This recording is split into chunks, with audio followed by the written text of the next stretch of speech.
$2,100 gold is not that far-fetched of a price prediction when you think about where gold has been over the course of the last 3 years, and also all of the events that are happening around us that could lend itself to higher gold prices.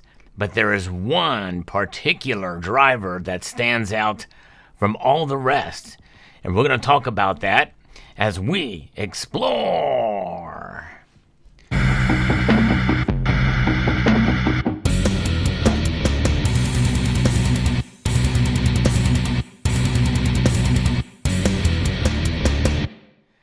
So what could send gold up to $2,100 an ounce? Well, pretty much any and everything that we're seeing that has lent itself to gold's rising up in price over the last couple of years.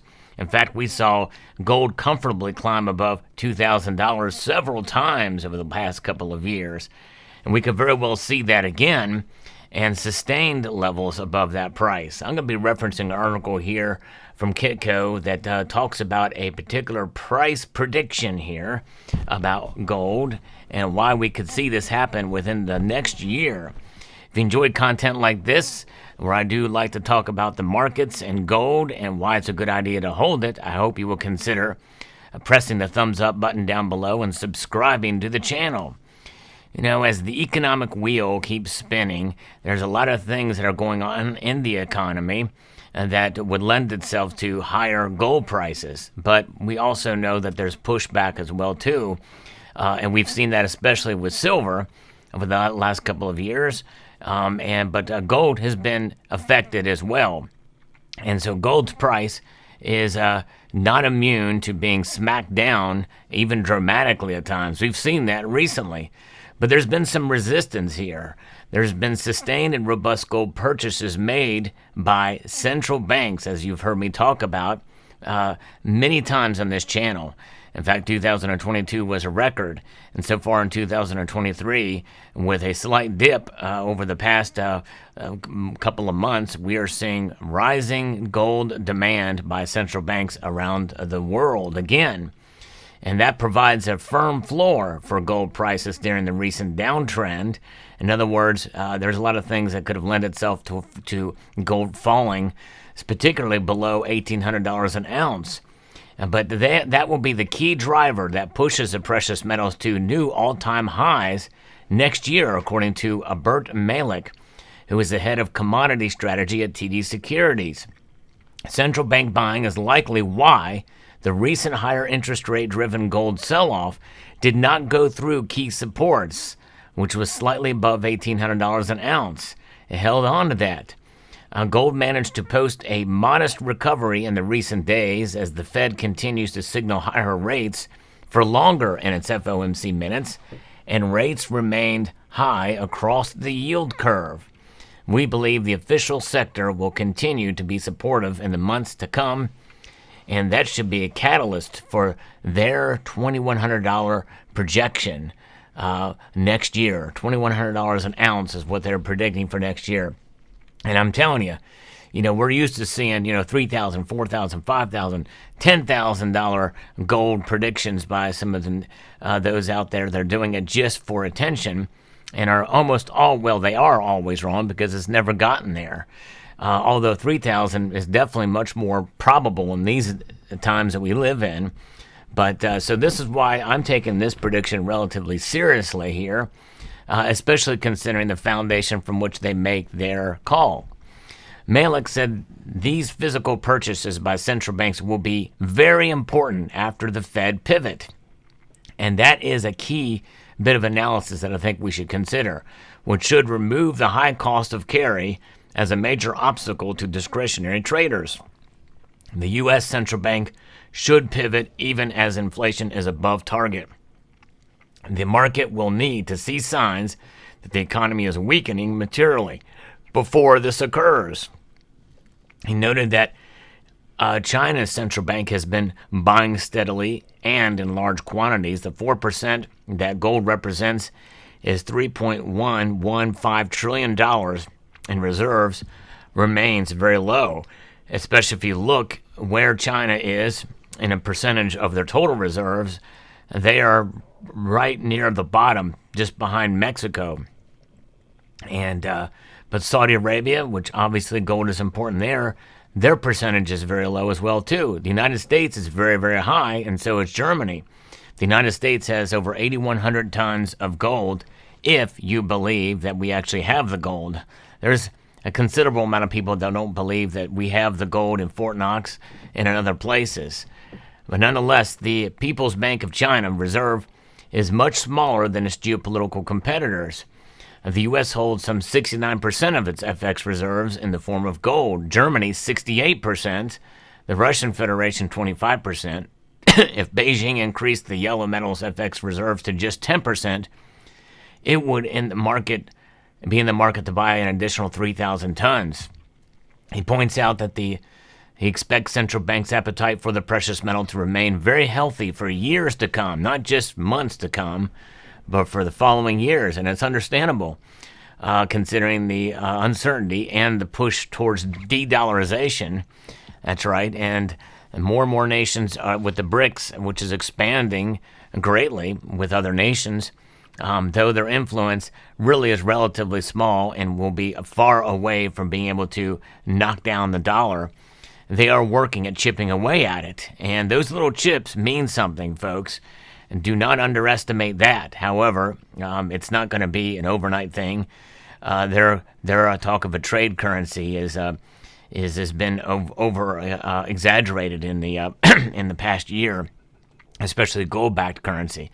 Could they be talking about it behind the scenes? Yes, they could. But look at the situation there. There's so many different factors you have to come into play, including their relationship with each other. But one thing they can do, independent of and in concert with each other, is accumulate gold for their own reserves. And that's exactly what they are doing. And that, in and of itself, is an act of de-dollarization, because that means they're more dependent on their gold, and they're increasing that percentage compared to the other foreign exchanges. So that makes sense. And so we look at that, what we've seen with monetary institutions that are saying that gold will have a greater share of total reserves compared to just 46% last year, with now 62%. This means potentially higher demand from the official sector in the years to come. Last year, this group purchased a record 1,136 tons. So far this year to July, according to the International Monetary Fund. They have officially purchased some 224 tons. So Malik said that TD Securities estimates that by September, the number totaled around 353 tons, which would indicate a prorated total around 470 tons for 2023, considering that unreported official purchases, which include non-central bank buying activity, have reportedly contributed more than 50% of the purchases over the last year. The total tonnage of gold purchased by the official sector very well may be significantly higher. And you look at what happened. What is one of the reasons for the downtrend in central bank gold buying over the past couple of months before? Well, it's Turkey selling its gold reserves to its citizens. So it's essentially paying Peter to pay Paul, right? If you want to use a term about a phrase, you are seeing that de-dollarization go back to the people, where people are using gold instead of dollars. And we see Egypt has done this, and other nations are more proactive in this type of measure of getting gold. Zimbabwe is another example. You've heard me report on it numerous times in that country, but it's pretty remarkable and amazing. So $2,100 gold price prediction, considering everything that's really been working in gold's favor, is not out of the realm of possibility in 2024. Now, again, as is with any case, people make predictions, and even if it's a modest one, it may not come true. Just because a price prediction is modest does not mean that it's poised for being valid. Because I know I've made relatively modest price predictions and have not come true.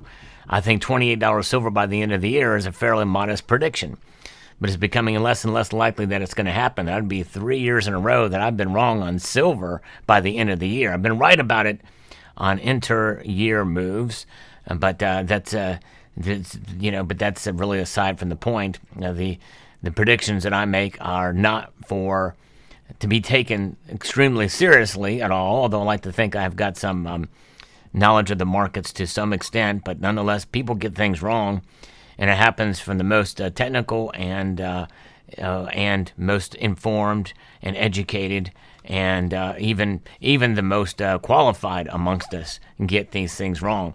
What does that mean for you? That means that the subject of this video, $2,100 gold, by next year, though it could be very, very likely, does not necessarily mean it will be. There's no crystal ball that I have right in front of me right now. I have one that's made of glass packed away somewhere. I need to get that thing out to show you. But nonetheless, this means that you make purchases and decisions with gold based off of your understanding of the markets and where you are comfortable. That's really the bottom line, because no matter the price, the value of gold is something that transcends time and space and price. That's really the bottom line. The price will catch up to the value when it's all said and done, and we will see that occur. So those are the things to keep in mind and to consider as you make decisions. Because when you buy gold, it's quite a bit of a it takes some dedication and takes some planning, and because it's not easy to buy a full ounce of gold by any stretch. And so when you're making those kind of decisions and moves, you want to make sure you're doing the right thing and that you believe in the metal, and that's really the bottom line. And so make those decisions wisely, not based off of what I or anybody else say. You can consider commentary from channels like this that are not professional by any stretch, and you should consider professional financial advice too. But when it's all said and done, you must own what you do with your money, and that includes transferring from unsound money like this to sound money like this. That's really the bottom line, and that's the most important thing, because you work hard for your money. And you want to make your money work hard for you by staying sound, but also by being sound in your strategy. Let me know what your thoughts are in the comment section down below. Hope you found this video informative, insightful, and educational. Would like to extend a multitude of gratitude to each and every one of you for taking the time to watch, and to encourage you to please rate, share, comment, and subscribe.